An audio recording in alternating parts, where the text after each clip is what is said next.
How many discounts does USAA Auto Insurance offer? Too many to say here. Multi-vehicle discount, safe driver discount, new vehicle discount, storage discount, legacy. How many discounts will you stack up? Visit USAA.com/auto discounts. Restrictions apply. Whatever the occasion, effortless elegance is right this way. Because Hilton brings you new ways to stay courtesy of the Nomad London. And it doesn't stop at award-winning dining in a space draped in velvet and illuminated by vintage chandeliers. No, this day goes beyond with unparalleled personalized service and attentive hospitality. Oh, and did we mention the Nomad London can be booked using your Hilton Honors points at Hilton.com? Hilton, for the stay. This episode of Backlisted is brought to you by Serious Readers, a reading lamp for people like you and me. Serious readers. I've got one of these lamps, and I think it's fantastic. Yeah, it's a great lamp for reading indoors. Perfect now the night's getting darker because it simulates daylight with its HD light.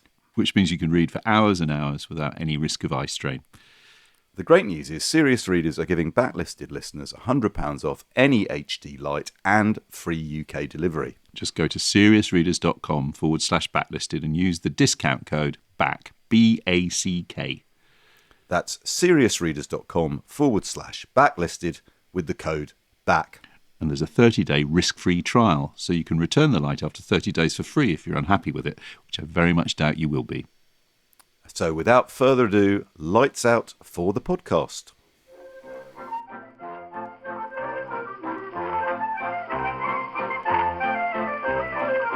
Hello and welcome to Backlisted, the podcast that gives new life to old books. Today you find us back at Foyles in Charing Cross Road, the very first live recording of our 9th Halloween special. There are 4 of us on stage that you can see and hear, but a 5th may join us. You have been warned. Expect spectral voices, ectoplasmic eructations, Edwardian ejaculations, sealed rooms, gigantic hounds, Brazilian cats, Japan boxes, hot watches, and all manner of things both impossible and improbable. I'm John Mitchinson, publisher of Unbound, where people pledge to support the books they really want to read. And I'm Andy Miller, author of The Year of Reading Dangerously, and tonight we are delighted to welcome to Foyles 2 returning guests and friends of the show, our traditional diabolical double act, the Backlisted Irregulars, Andrew Mayle and Laura Varnam. Yay! Laura Varnam is the lecturer of Old and Middle English Literature at University College, Oxford. She is an academic and poet, and her poetry sequence, Grendel's Mother Bites Back, inspired by the Old English epic Beowulf, as featured on a previous Halloween Backlisted, was just published by Nine Arches Press in Prime's Volume 7. Clap, everybody. And you were here with us a few months ago talking about Gawain and the Green Knights. Certainly was. I wonder how many people follow Laura on social media. Put your hands up if you do. Pretty healthy. Thank you very much. Could you explain to people who follow you on social media and to everybody listening to Backlisted why you are obsessed with Daphne du Maurier, Old English literature, and neighbours? That is a very fair question. And probably, honestly, the answer is I've been interested in all of those things since I was tiny. And I'm still tiny, so... Okay, that's fine. What links Narrative those sophistication. together? Absolutely. Neighbours is a finely crafted soap. And almost as old now as Beowulf. Absolutely. Okay, thank you for answering that. Well, last year I referred to, in our Emma James story, I referred to Laura as the tutor of terror, was it? The tutoress of terror and the headmistress of horror, I do believe. Okay, well now for the one for the teenagers, to give it this full Leonard Sachs reign. Please welcome to Backlisted, the didactician of deduction. The head teacher of the elementary school, Woo! The bestower of the Baker Street Baccalaureate, Laura Varnam. Thank you. And we're also joined tonight by Andrew Mayle. Andrew currently writes about music, TV, films and books for Mojo. He also writes for The Guardian and Sunday Times, and he's the resident TV columnist for Sight and Sound. He has been on Backlisted so many times we've lost count, even if he hasn't. How many times have you been 11, I think. 11. This is the Are 11th, you our yeah. most regular guest now? This is a record, yeah. It was, Record guest, amazing. Una, Thank you, Andrew. Una did 10 last time, and Wow. Andrew's now broken it for 11. And Andrew is as much a fixture of Halloween as the dead themselves. We dig him up every year. In fact, we were talking about this, Andrew, weren't we? How weird it is that the thing about Halloween is that as a society, on Halloween, on the 31st of October every year, we mock the dead. We dress up as the dead and we pretend to be the dead and we mock them. But then within a fortnight, perhaps spurred by remorse, we treat the dead with exaggerated respect. You know, you don't dress up as a Tommy to show your respect, your feelings for those who have passed. We go from pumpkins to poppies. We go from the risen to the fallen. We go from trick or treat to church parade. Or as Andrew has it, we go from Halloween to Remembrance Fun Day. Remembrance Fun. Too dark. Oh, it's too dark. Oh, it didn't land at all. God, that made you and me laugh in the pub. Oh, never mind. The spooky book we're here to summon from the spirit realm is, as I'm sure you all know, Arthur Conan Doyle's Round the Fire Stories, collection of 17 tales, first published in the UK in 1908 by Smith Elder & Co., and in the same year in the US by McClure, and also released in a colonial edition by George Bell and Sons. And we have that very edition. Well, obviously, there's not the only one they published, but one of those here today. Printed by William Clowes and Sons Limited, London and Beccles. In Beccles, This yep. edition is intended for circulation only in India and the British colonies.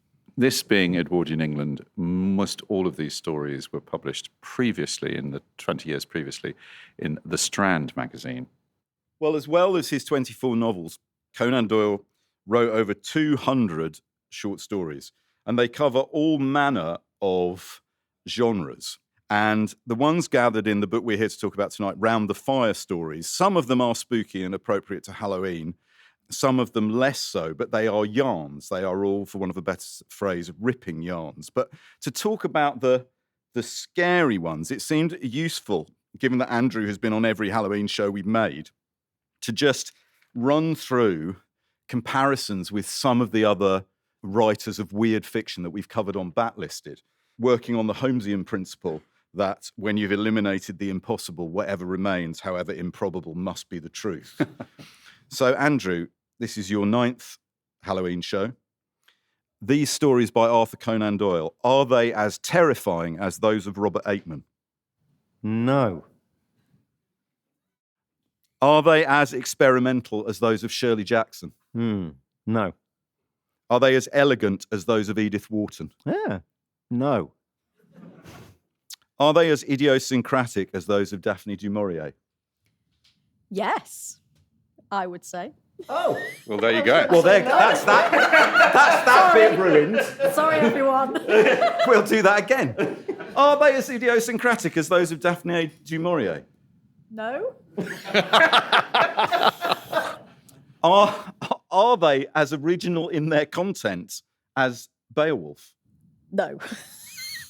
Are they as surprising as those of Elizabeth Jane Howard? No. Are they of the same literary quality as those of Henry James?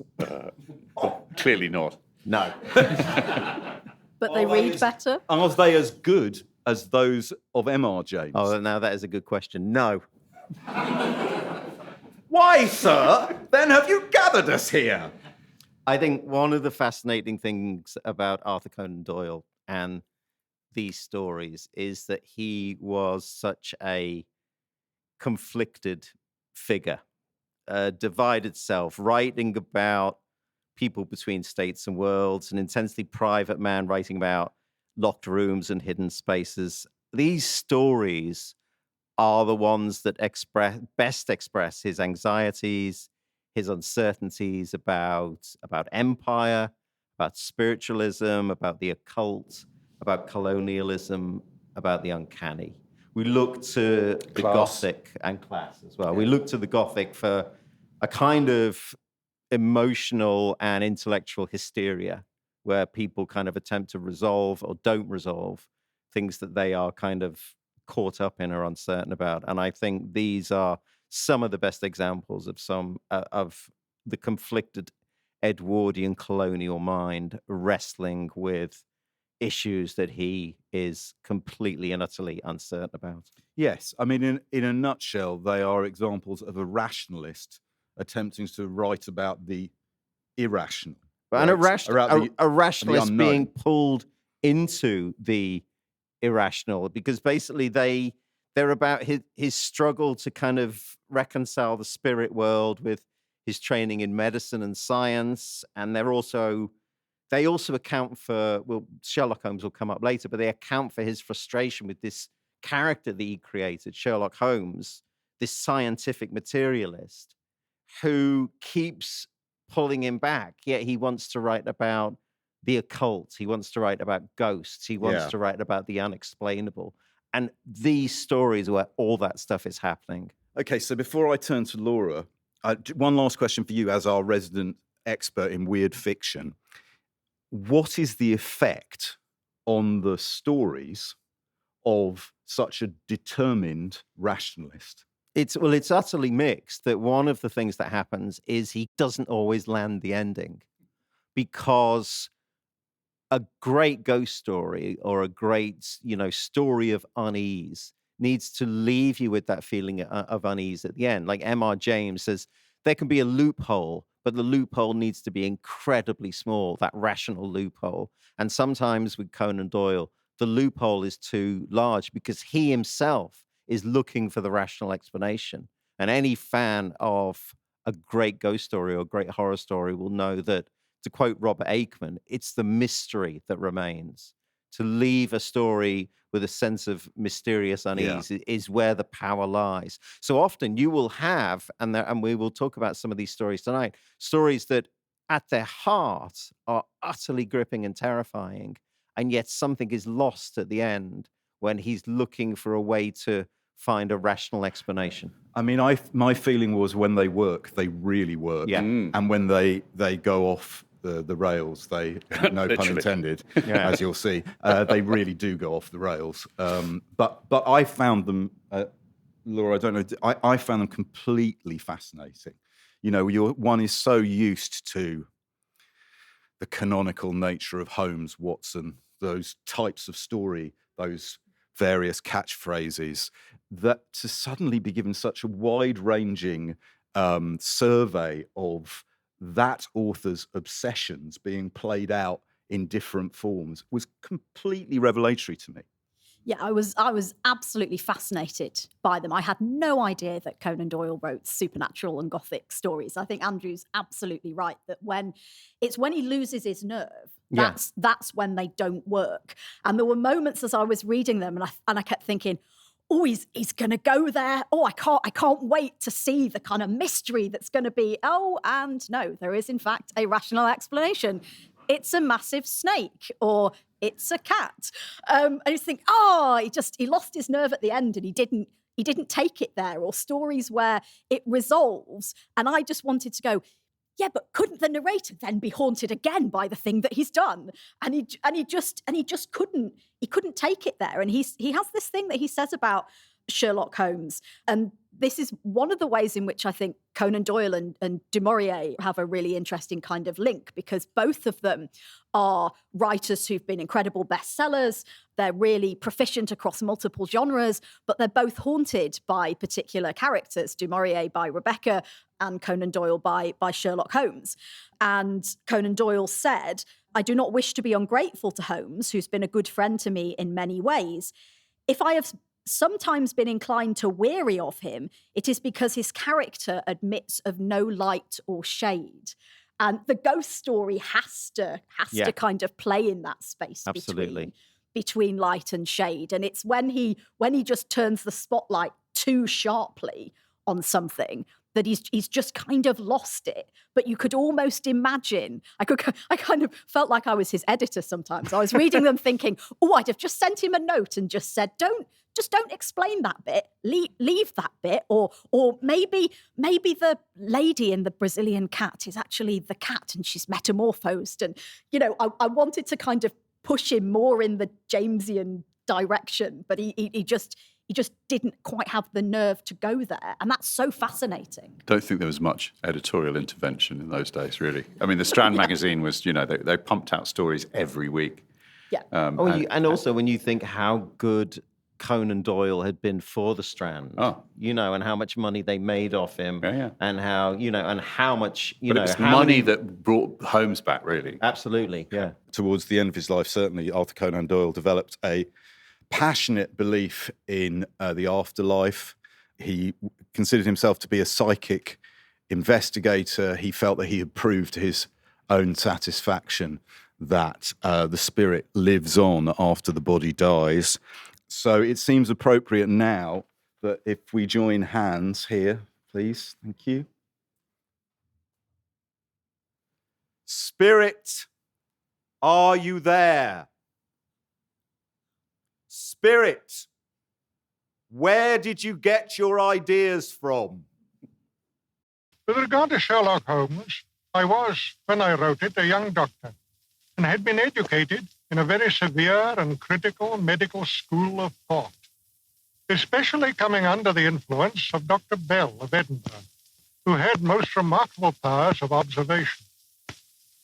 He prided himself that when he looked at a patient, he could tell not only their disease, but very often their occupation and place of residence. Reading some detective stories, I was struck by the fact that their results were obtained in nearly every case by chance. I thought I would try my hand at writing a story where the hero would treat crime as Dr. Bell treated disease, and where science would take the place of chance. The result was Sherlock Holmes. John, who did Arthur Conan Doyle's voice remind you of? It's someone we made an episode of Backlisted about a year ago. I don't know. I was really trying to place his accent. He sounded quite Scottish. It's Edinburgh, isn't it? It's Edinburgh, isn't it? It's more Northumbria. Oh, you mean Basil Bunting? Yeah. Yeah, go back to the Basil Bunting episode. That's an interesting Venn diagram, the Conan Doyle influence on Brig Flats. I wonder then, before we talk about the first, we've each chosen one story to talk about from Round the Fire stories. I wonder if I could just ask you, rather than say, when did you first read Conan Doyle? Laura, when did you first become aware of Holmes and Watson as a cultural thing? You don't have to have read it. It could be on TV, it could be a film or a crackerjack sketch or whatever.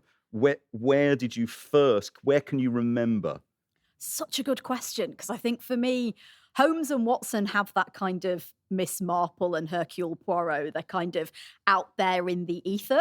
There's a kind of real answer from my adult life. The kind of answer from my childhood might have been in some kind of 80s cartoon. Alvin and the Chipmunks had an episode inspired. It's called something like Elementary, My Dear Simon. So, probably something like that in the kind of those cartoons you watched in the 80s. But my real introduction to Holmes and Watson is from the amazing American TV show House MD with Hugh Laurie as Gregory House, who was inspired by Sherlock Holmes and his good buddy Dr. Wilson, who is Dr. Watson. And I'm an enormous fan of House. And when I realised that show, the kind of detective medical show, was based on Holmes and Watson, I think that's when I kind of dug into the stories and thought about kind of House's extreme rationality. And so I think that's it for me. Yeah. Andrew, we are of a similar age, the three old gentlemen on stage. When do you first recall stumbling across Holmes and Watson? Well, I was going to say that it would have been Saturday morning TV or summer holiday TV in the 1980s. BBC Two, old black and white Basil Rathbone and Nigel Bruce films. But there is, I think, an earlier image that has no fixity of a basset hound wearing a deerstalker hat and smoking a meerschaum pipe. But I don't know where that comes from. But I think it's like that, those Holmesian images, just were everywhere in childhood. But I think it was Basil Rathbone was the first one I was really aware of. Well, apart from a very early erotic memory of a girl Of a basset hound who was about 8, when I was about 8 years old, who I was in love with at school, who wore a cape and a deerstalker hat. A sort of that. Leaving that aside, Was this a paid-for education or on the state? she was great. She was a model. She modelled for a free newspaper in Newcastle called The Champion. And I just thought she was the most glamorous thing I'd ever seen. You know, I was very young. Anyway, Please don't say any more. There's a brilliant 1979 film called Murder by Decree, which had Christopher Plummer as Holmes and brilliant James Mason, the greatest Watson of all time. He's brilliant in it, and it's a mashup. It's Sherlock Holmes solving the Jack the Ripper murders, and I became completely obsessed with both Sherlock Holmes and Jack the Ripper as a result of that movie. I don't think it's that great a movie, but it had good acting in it. Frank Finlay as the chief of police, and that was my Conan Doyle entry drug.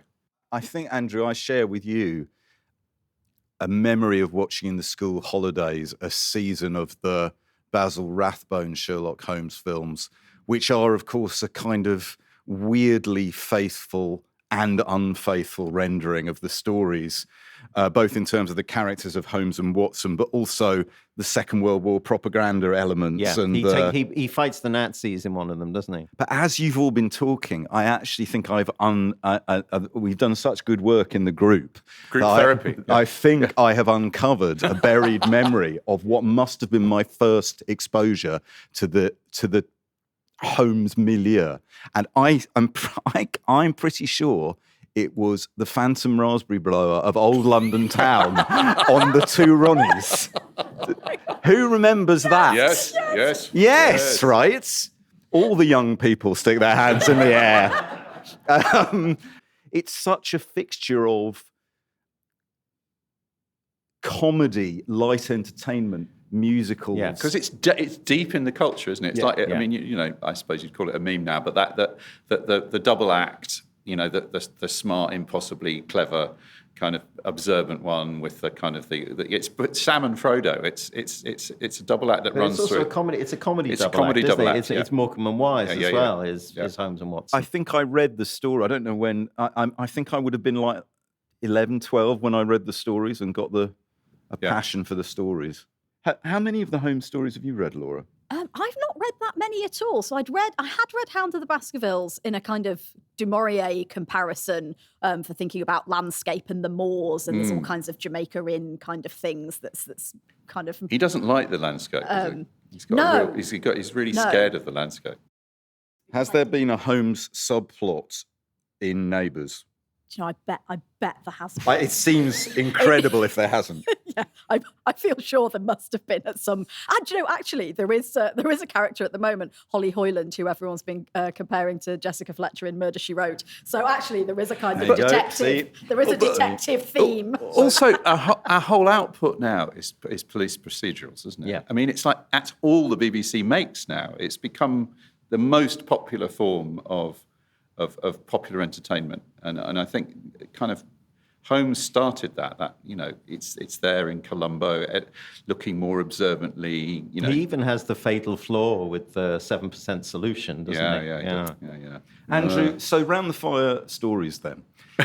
These are published in 1908, and they're basically a collection of ripping yarns that had appeared in the Strand magazine in the previous 10 years, appealing to all readers of Sherlock Holmes, all readers of Professor Challenger as well, The Lost World, the other great hit that Conan Doyle had.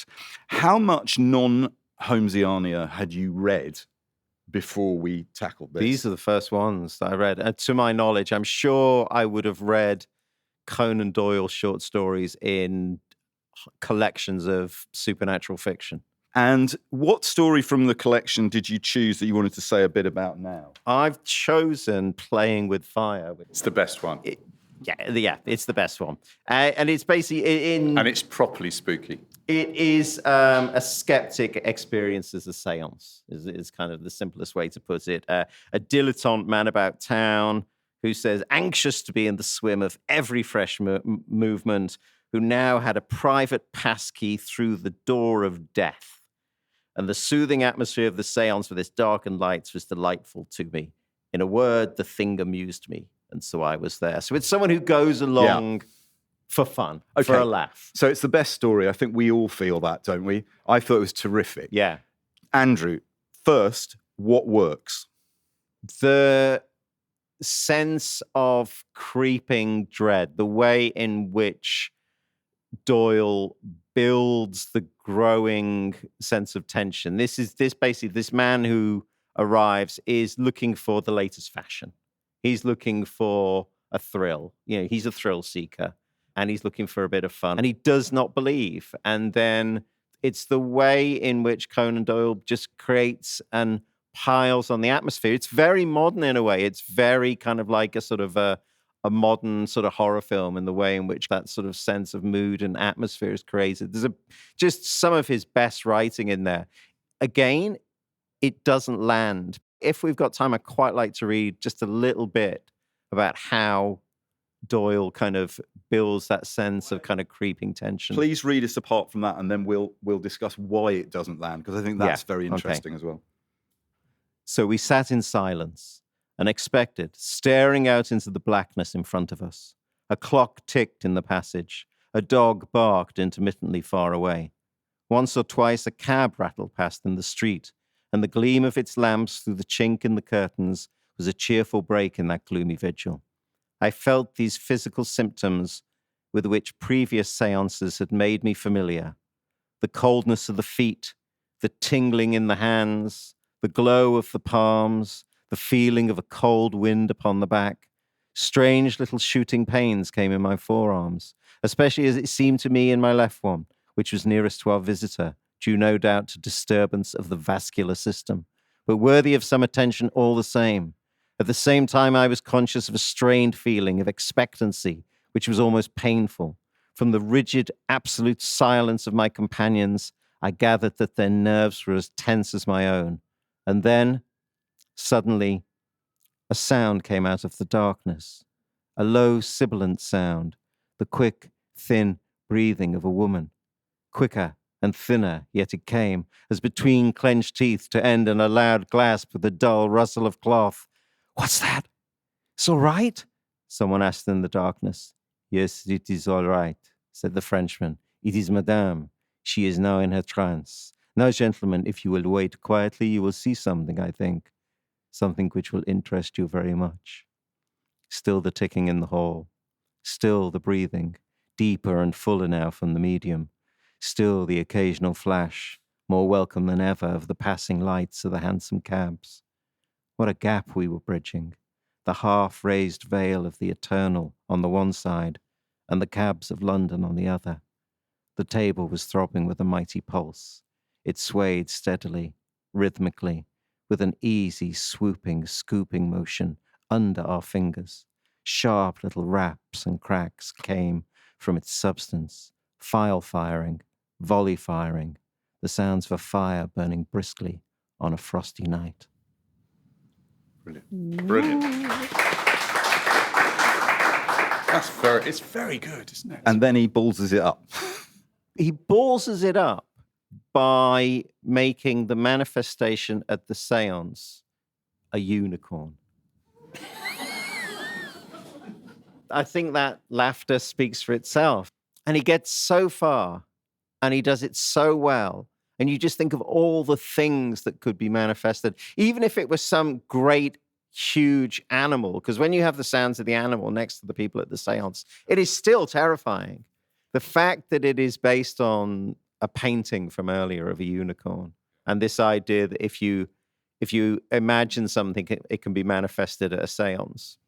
It kind of weakens it. But there is a sense that, there's one thing I want to add, there is a sense that it comes from life. There is a sense that Doyle was at a séance or heard a story of a séance where a unicorn was made manifest. So there's this idea that he must be faithful to things that have happened in séances because of who he is. It's not just imagination. Because of that rationalist base. But Laura, is the problem that something manifests in the physical realm and therefore ambiguity is stripped away? Or is the problem that the thing that manifests is a unicorn? If, say, a different creature manifested, or we didn't know what the creature was, would that spoil the story?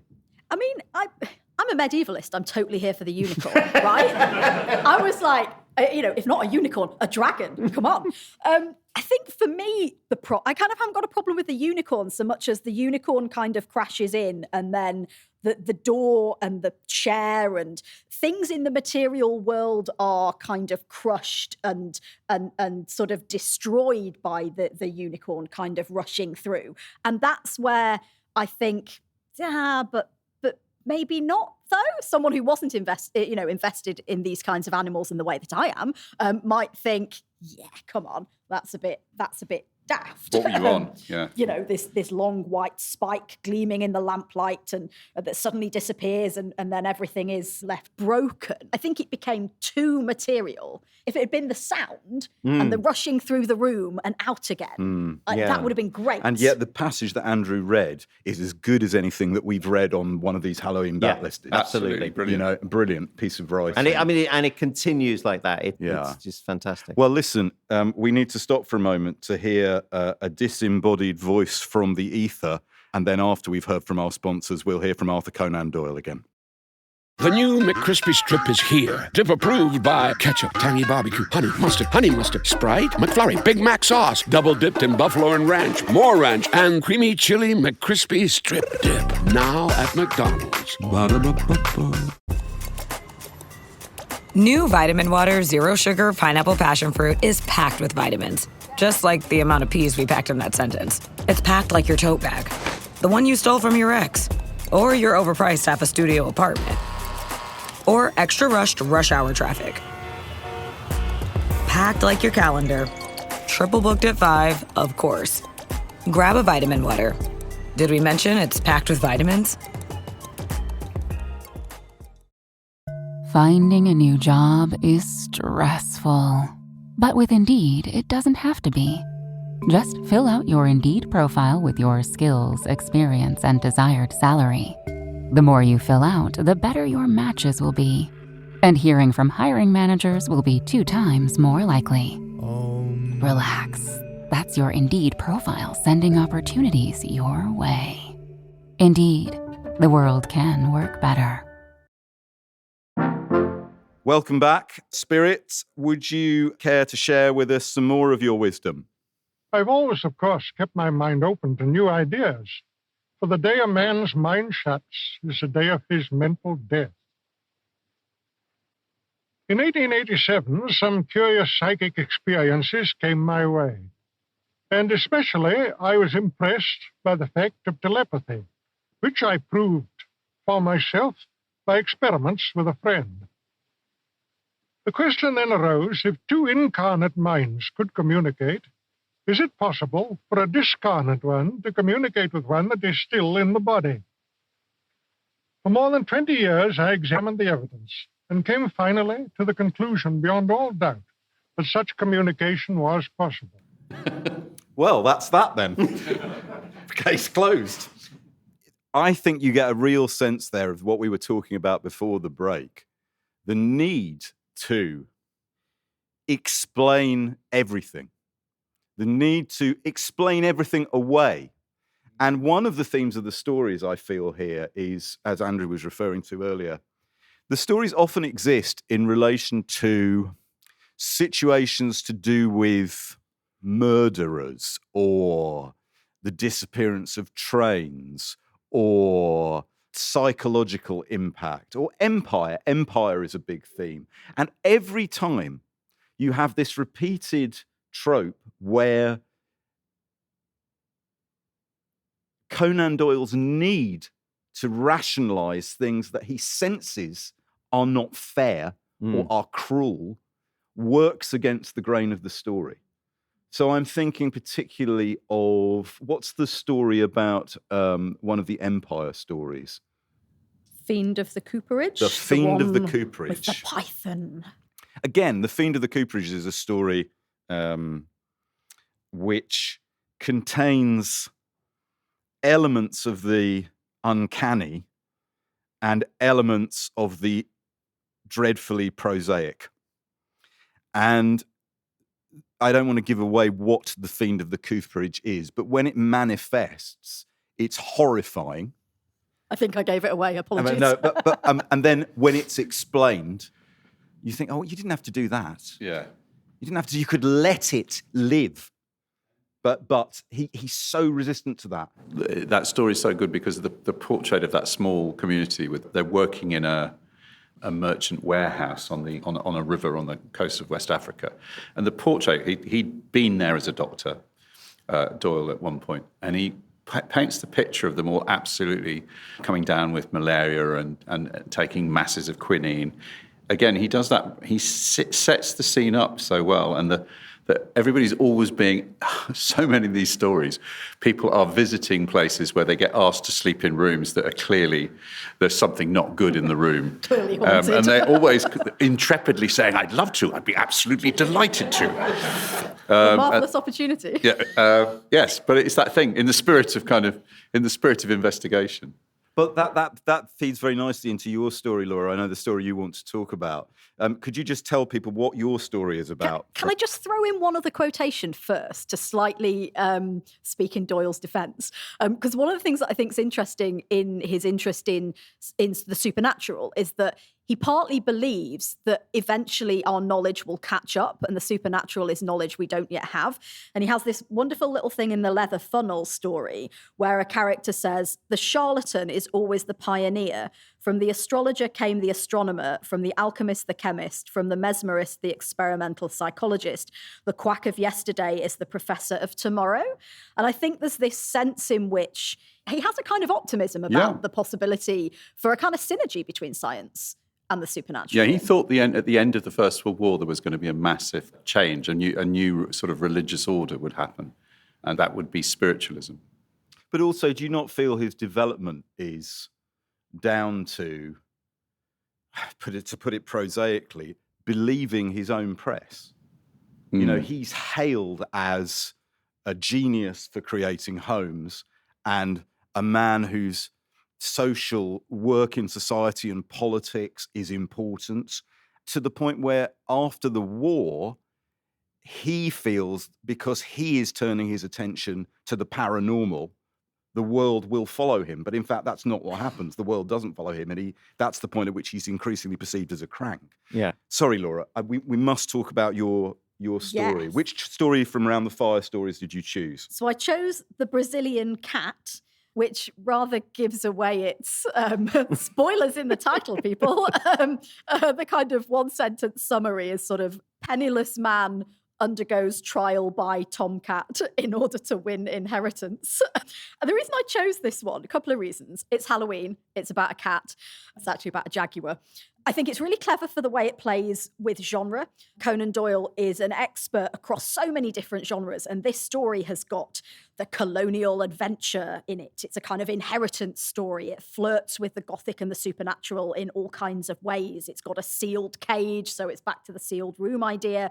And it's really interested in, I think Conan Doyle is interested in animals. Animals as a kind of site of sort of mystery, of danger, and that colonial impulse to categorize animals. Yes. That's why there's so many beetle hunters. Such as the speckled band or the Hound of the Baskervilles, indeed, right? Absolutely. And he's fascinated by cats, particularly tigers. When you read these stories, you'll find all these moments where people behave.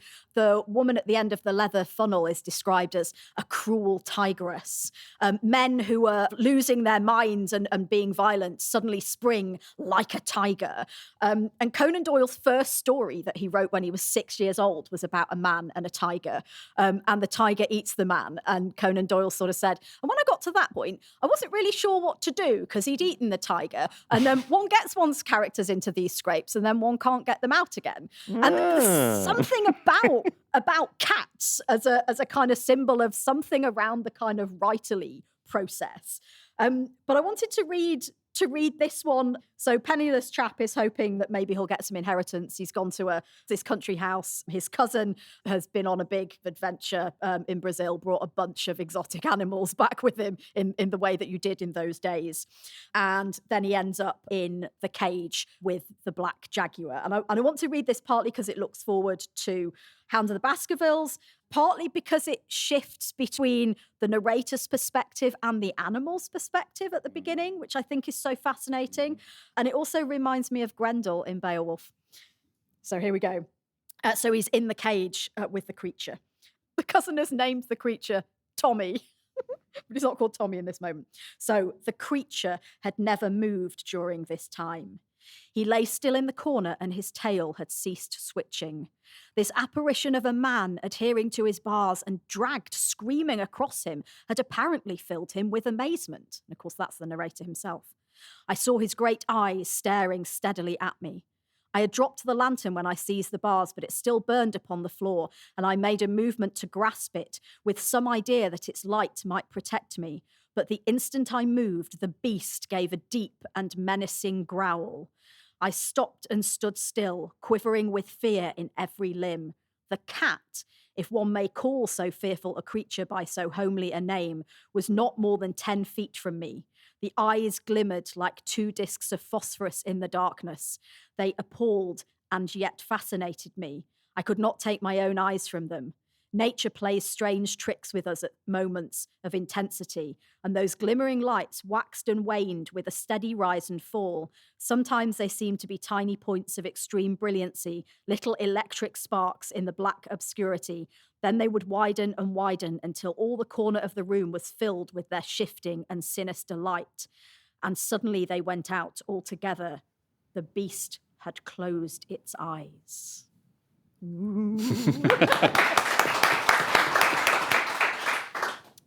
And then it's revealed to be a cat. Yeah. But the other monster in the story is the uncle, Everard King. Yeah. And that's another theme that runs through Doyle's stories, these unpredictable men who will turn on you. Yes, and not the wife, not the woman, who the narrator is kind of, he's got this exotic Brazilian wife who seems to hate me. Dude, she's trying to warn you to leave. She wants him to get the hell out because she knows that a plan is afoot. With our knowledge that Holmes exists, do we miss Holmes from these stories? I miss him from some of the stories. I think the story that you've chosen, Andy, feels like a Holmes story without Holmes, although he might make an appearance in it. Yes, there are a couple of stories in Round the Fire stories. One is the Man with the Watches, which is the story I might talk about in a bit. And the other one is Lost Special, which is about the disappearing of a locomotive. There's lots of trains in the stories as well. Yeah. Lots of train travel. But what is the narrative? I feel like that because we know Holmes exists and we are happy to let Holmes explain things to us, we are perhaps less happy when Conan Doyle himself explains things to us. Would you agree, John? Yeah. I mean, I think he just can't help. He just can't help himself kind of resolving the stories in a way that solves the mystery. It's going back to your point. He just won't let the mystery be. So some of them work better than others. Some of them are a couple that are real duds, and you think that's just poor. That you just obviously were on a deadline and you slung that one in at the last minute. But there's always interesting energy in there which comes from his life. The story that I chose, which is not a great story, but it ticks a lot of boxes. It's called the Japanned Box. Called the Japanned Box. The house in the country with a mysterious room where this man spends most of his time. He loves these mysterious rooms where people go in and nobody can get in and out of this room, but they hear a voice in the room, a woman's voice. And it turns out that this man has been, it doesn't appear to be, he seems like a very, very quiet, studious, slightly kind of melancholy man, but he was the biggest rake in London in his day. So that's another thing he likes to do, the transformation, the character that appears to be one thing and is in fact another. And there is a mysterious object within the room that is in itself kind of, inviolate. There is an object a japanned box. And by accident, the narrator, who there's again another thing he loves is a completely pointless subplot, which is the narrator falling in love with the woman who's teaching governess in the house. Anyway, the japanned box is obviously throbbing with sort of strange energy, and at one point a housekeeper kind of opens it, and he turns back to his former rakish self, Sir John Bollamore, and shouts at her, and she leaves. I can't stay in this house another day. Mrs. Hudson type kind of, flurry. And then you're thinking, what's going on? Is it séance? Is there a kind of, at one point he says, it's a medieval house, a pre-Norman house, which is almost impossible, but there you go. He loved architecture.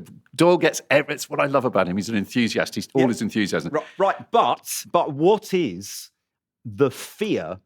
What is the fear that is pushing Conan Doyle through this story? This is why what redeems the story is that it turns out that he was a rake and he was an alcoholic, and he married a woman who saved him from his alcoholism.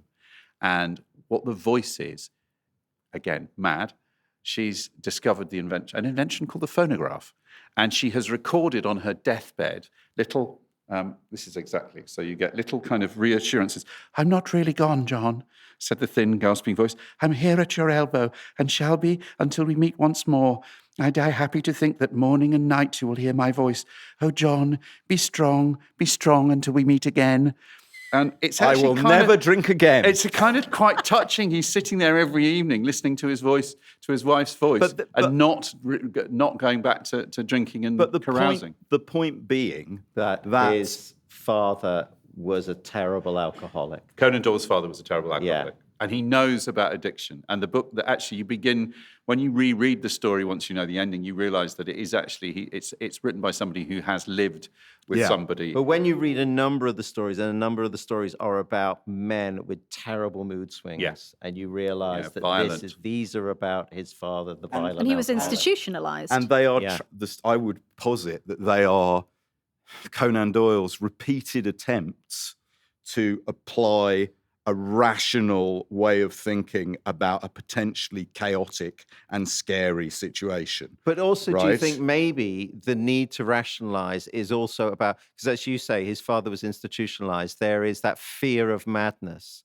So the opposite thing to the fear of madness is the need to rationalize, the need to make sense of things, to remove them from the mad. I haven't got time to read from it, but anybody listening to this, there's a story in Round the Fire Tales that I would love to talk about at some length called The Man with the Watches. Now, if we're talking about things that men are frightened of, this is a story about a respectable gentleman of the community whose younger brother is a thief who has fallen in with a very evil man who gets the younger brother to dress as a woman and go on sprees together.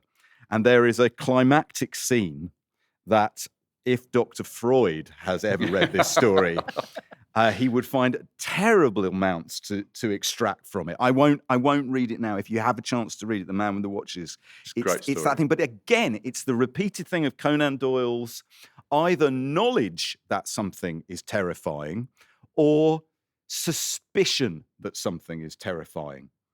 His sense that, for instance, John was talking about the alcoholism in the Japan box. His views there are very progressive for their time about alcoholism. His views about race, in terms of how, in some of these stories, we should give you due warning, are very of their time and not progressive at all. And yet, Andrew, there is an underpinning that his sense he wants to believe in the empire, but he cannot ignore. There's the fear of empire as well, the dread of empire. Yeah, the big cat is the dread of empire, the empire and colonialism. biting back. And in his life, he got knighted for writing kind of propaganda in favour of the Boer War. That's where he gets the But then he from. became obsessed with the Belgian Congo, and from another perspective, saying, what was done here is indefensible. Because of a friendship with Sir Roger Casement. Casement, yeah. Which is why he kind of also came out for Home Rule in Ireland as well. Yeah. He's a fascinating bunch of contradictions. I kind of like him, I have to say. He's a joiner in. Yeah. Played in goal. Joiner in, did you say? Yeah, he played in goal for Portsmouth. Played a lot of cricket with J.M. Barry's cricket team as well. he more or less single-handedly introduced skiing to Switzerland. He learned how to ski in Norway, and when he got to Switzerland, where he lived for a while, nobody skied before. So he's the sort of person who he'd get everybody organised and out there playing sports and doing things. Well, when we get to the Locklisted part of the show, there'll be a discussion of The Hound of the Baskervilles. We felt it would be incorrect to have a Halloween show about Conan Doyle and not spend some time on The Hound of the Baskervilles, but we're saving that for the subscribers-only podcast, Locklisted. You'll also be able to hear contributions from this lovely audience here at Foyles. But I wanted to bring it round to a quiz because why not? I enjoy a quiz. Uh-oh. Now, Arthur Conan Doyle and his invention Sherlock Holmes captivated the world. People wanted to know what the next adventure was going to be of their hero. They were totally invested in it. Much in the same way that here in 2024, Taylor Swift has captivated the world with her tales of suspicious characters and the evil that men do. So, we are going to play a round of a quiz called Doyle or Swift. I will give each of you the title of either a story by Arthur Conan Doyle or a song by Taylor Swift. And you have to tell me which is which. And judging from the conversations backstage before we started, this should be carnage. I've never John, been more afraid. Go on. Is it Swift or is it Doyle? Out of the Woods. Swift. Correct. That is Swift from her album 1989. Andrew, Out of the Running. Swift. I'm afraid not. It's Arthur Conan Doyle. Will you keep score on it? Right, okay. Laura, Doyle or Swift? The Tortured Poets Department. Oh, Swift. Swift is the right Phew. answer. Her most recent album. John, The Other Side of the Door. It's got to be Doyle. It's Swift from her album Fearless. Andrew, The Great War. Oh, these are tough, Andy Miller. Doyle. It's Swift. Yeah. Taylor Swift, everybody, has a song called The Great War from Midnight's 3 a.m. edition. Laura, The Smallest Man Who Ever Lived. Doyle, surely. Swift. No. From her recent album, The Tortured Poets Department. John, a duet with an occasional chorus. Arthur Conan Doyle. Yes, that is Conan Doyle. Well done. Andrew, The Tragedians. Ooh. Swift. Arthur Conan Doyle. Laura, My Friend the Murderer. Ooh. Doyle. It is Doyle. And just one more for John. Go on. We Are Never Getting Back Together. Taylor Swift. Oh, John. You're thinking of We Are Never Ever Getting Back Together. We Are Never Getting Back Together was Arthur Conan Doyle's working title for The Final Problem, the last appearance of Holmes and Moriarty. Well, there you go. Brilliant.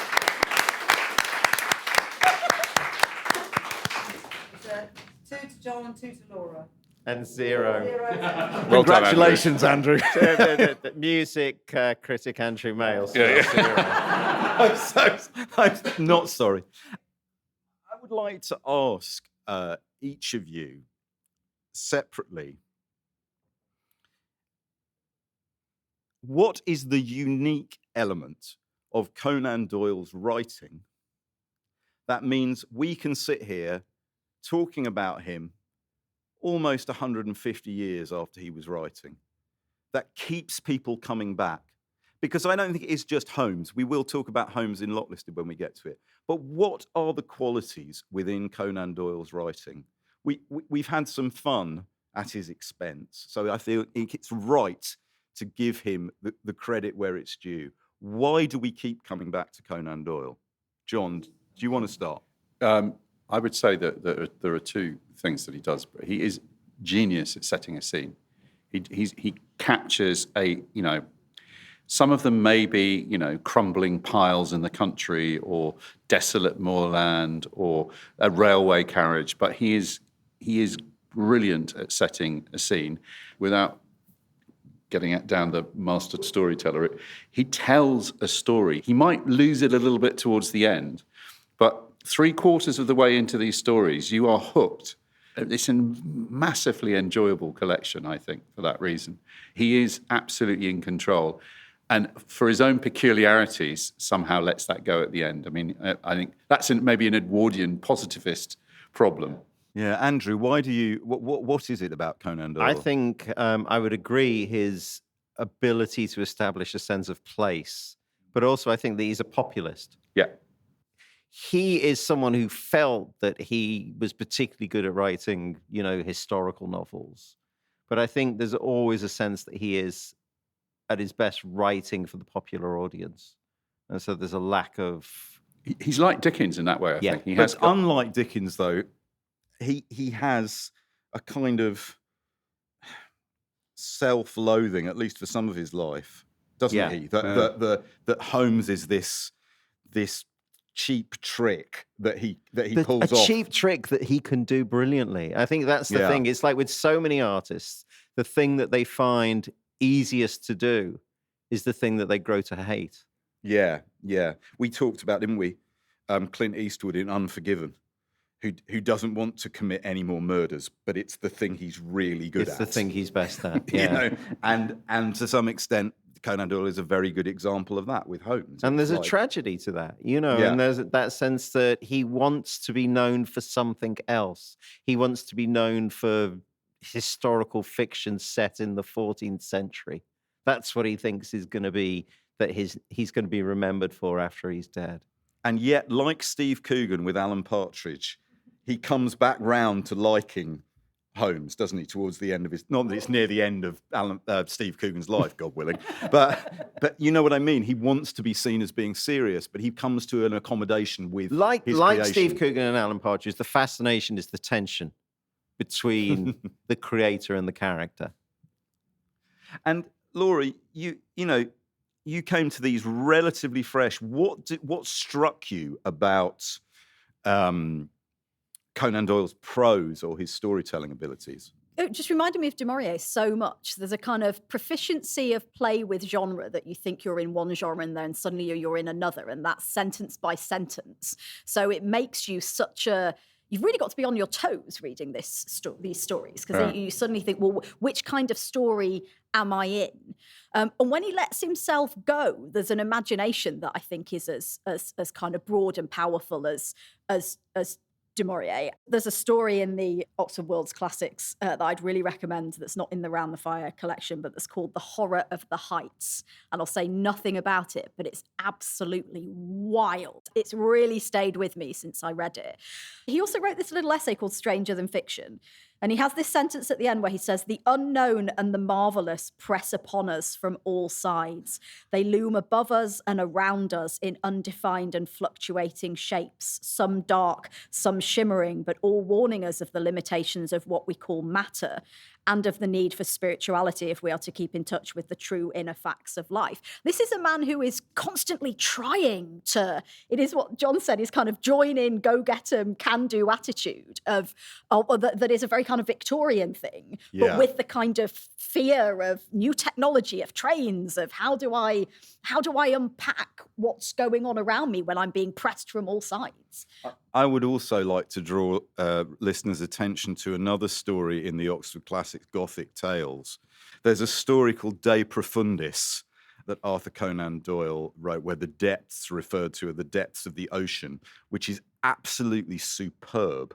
I think what an editor should have done with Conan Doyle is make a different selection of titles. So those Gothic Tales published by World Classics, if you are looking for something for Halloween and you want to step outside the usual circuit, I recommend those wholeheartedly. They are really wonderful. So we are going to continue this discussion in next week's episode of Locklisted available to Patreon subscribers. And there's going to be some discussion of Hound of the Baskervilles, and there's going to be some questions from our audience here at Foyles. But John, let's take it out. Let's take it out. Yes, I'm afraid that's where we must end it. Or is it really the end? Or just a passage into a parallel realm, a ghostly astral plane full of disembodied voices and restless spirits? I think we now call that podcasting. Thank you to Andrew and Laura for once again offering to play the happy mediums. To the Foyles team, and in particular, Harry McNamara. And to tonight's Ouija board operators and producers of Paranormal Patients, Nicky Birch and her daughter, Mystic Meg. If you want show notes with clips, links, and suggestions for further reading for this show and the 224 that we've already recorded, please visit our website at backlisted.fm. If you want to buy the books discussed on this or any of our other shows, visit our shop at bookshop.org and choose Backlisted as your bookshop. If you want to hear Backlisted early and ad-free, subscribe to our Patreon, www.patreon.com/backlisted. Your subscription brings other benefits. If you subscribe, you get to sit in Foyles and ask us questions. You'll also get not just one, but two extra exclusive podcasts every month called Locklisted. It features the three of us talking and recommending books, films, and music we've enjoyed during the previous fortnight. And for those of you who are still in the room, not once for yes, twice for no, hang around and join us for an even deeper dive into Doyleana. Doyleana. But first, thank you to Andrew and Laura.